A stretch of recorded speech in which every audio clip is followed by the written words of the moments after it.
최민희 위원장님 사퇴하실 겁니까? 하실 거예요? 질의하시죠. 그러니까 사퇴하실 거냐고요. 답을 하세요. 질의하십시오.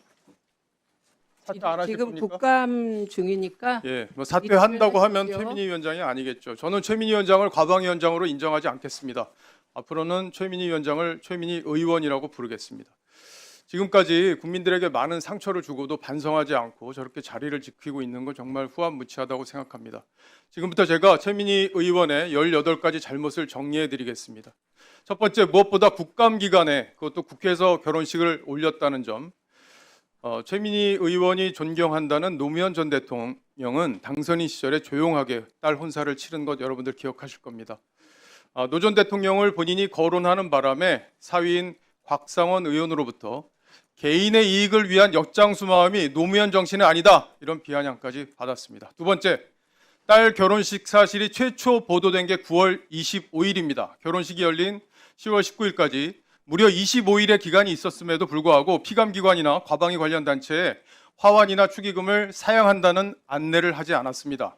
그리고 딸에게 화환 받지 말라, 말하지 못한 게 내 잘못이다, 이렇게 발언했는데 혼주인 본인의 잘못을 딸에게 전가시키는 후안무치한 변명이라고 생각합니다. 세 번째, 이 사전 조치를 못했더라도 결혼식 당일에 얼마든지 기간의 화환과 축의금을 돌려보낼 수 있었습니다. 그러나 아무 조치도 취하지 않았고 결과적으로 화환과 축의금 행렬이 이어졌습니다. 결혼식에 왔던 한 관계자 저하고 이런 얘기를 했습니다. 봉투를 내가 준비해 가긴 했는데 바보가 아닌다면 그 봉투를 받겠냐, 이렇게 생각을 했었다.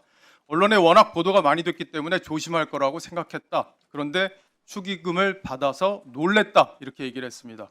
욕먹을 각오를 하고 돈을 챙긴 게 아니냐, 이렇게밖에 볼 수 없는 이유입니다. 네 번째, 이 황당한 변명이 화를 키웠습니다. 특히 양자역학 공부하느라 결혼식을 못 챙겼다, 이런 변명은 활용점정이었습니다. 오죽하면 한겨레 신문이 2차례나 만평으로 양자역학 관련해서 비판을 했겠습니까? 솔직하게 반성하고 뉘우치는 모습을 보였다면 이 지경까지 오지 않았을 거라고 생각합니다. 다섯 번째, 딸이 모든 걸 결정했고 결혼식 날짜도 유튜브를 보고 알았다, 이 발언에 국민들이 실수하고 있습니다. 처음에는 딸이 국회에서 근무한 경력으로 본인 마음대로 신청한 것처럼 그렇게 얘기를 했었는데 제가 최민희 의원 본인 아이디로 국회 사무처에 신청한 사실을 밝혀내자 아이디를 딸에게 빌려줘서 몰랐다는 취지로 말을 바꿨습니다. 여섯 번째, 딸과의 관계가 좋지 않아서 결혼식 진행 사항을 몰랐다, 이 설명도 앞뒤가 맞지 않습니다.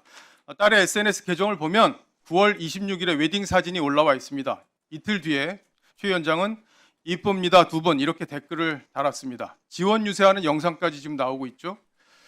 국감 기간에 결혼식을 하더라도 별 문제될 게 없다, 그냥 밀고 가겠다, 이렇게 생각했을 가능성이 높은 대목입니다. 일곱 번째, 결혼식을 딸이 2번이나 한 거 아니냐, 이런 의혹까지 지금 제기됐는데 답변을 안 하고 있습니다.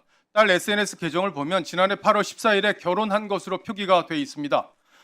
그리고 그 직후에 나온 웨딩 사진도 작년 9월에 찍은 것으로 보도가 돼 있습니다. 그렇다면 이번 결혼식은 엄마가 축의금을 노리고 2번 한 거 아니냐, 이런 의혹이 나오는 게 당연합니다.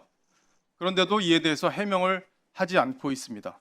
여덟 번째, 본인은 지인에게 청첩장을 돌린 적이 없고 민주당 의원들에게만 돌렸다고 했는데 이달 초에 청첩장을 과방위 소속 국회 사무처 직원들에게 20여 장 전달했다고 언론에 보도가 됐습니다.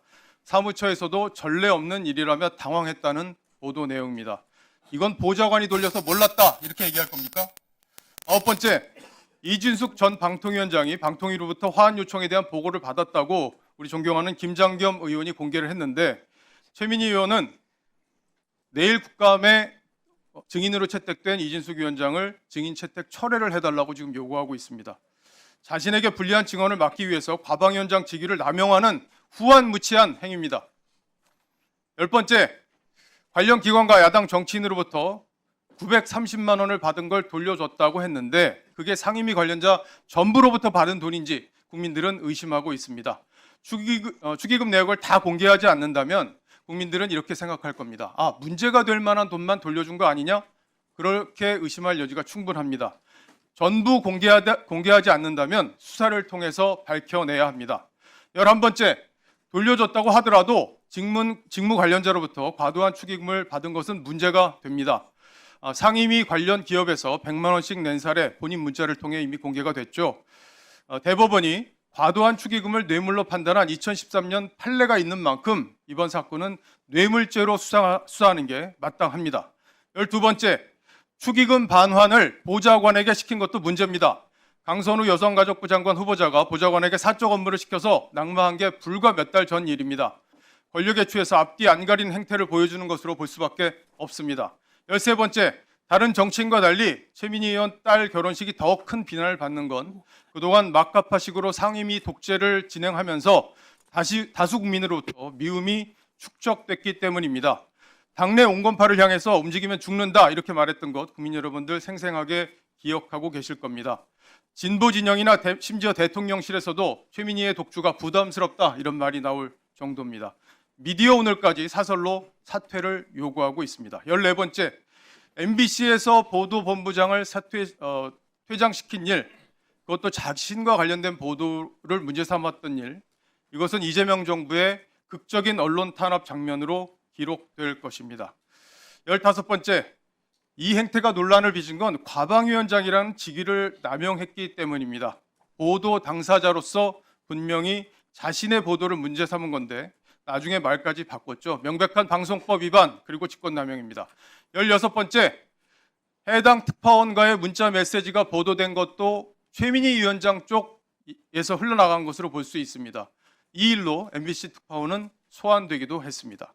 17번째, 상임위 직원들을 혹사한 것도 큰 문제입니다. 21대 과방위에 비해서 업무가 2배 이상 늘었습니다. 18번째, 이렇게 국민이 공분할 잘못을 저질러 놓고도 저 자리를 지키고 있는 것이 가장 큰 잘못입니다.